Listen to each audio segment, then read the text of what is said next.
Caitlin Payne always dreaded her first day at a new school.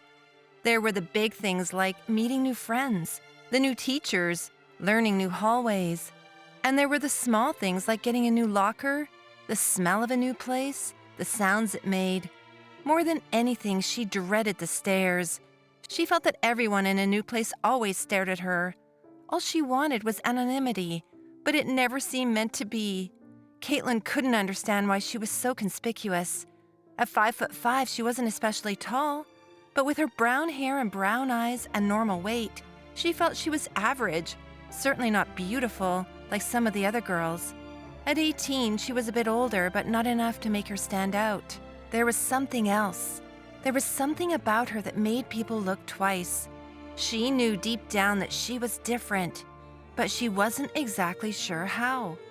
If there was anything worse than a first day, it was starting in midterm, after everyone else had already had time to bond. Today, this first day in mid-March was going to be one of the worst. She could feel it already. In her wildest imagination, though, she never thought it would be this bad. Nothing she had ever seen, and she had seen a lot, had prepared her for this. Caitlin stood outside in her new school, a vast New York City public school, in the freezing March morning, and wondered, why me?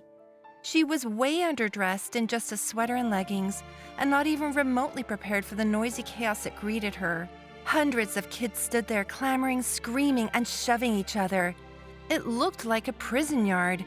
It was all too loud. These kids laughed too loud, cursed too much, and shoved each other too hard. She would have thought it was a massive brawl if she didn't spot some smiles and mocking laughter. They just had too much energy, and she, exhausted, freezing, sleep-deprived, couldn't understand where it came from. She closed her eyes and wished it would all go away. She reached into her pockets and felt something. Her iPod. Yes, she put her headphones in her ears and turned it up. She needed to drown it all out.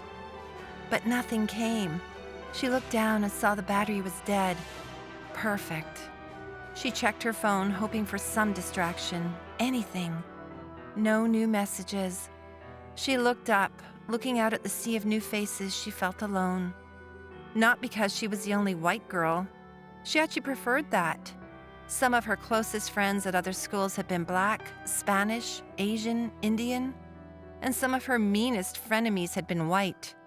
No, that wasn't it. She felt alone because it was urban. She stood on concrete. A loud buzzer had rang to admit her into this recreational area, and she had had to pass through large metal gates. Now she was boxed in, caged in by massive metal gates topped by barbed wire.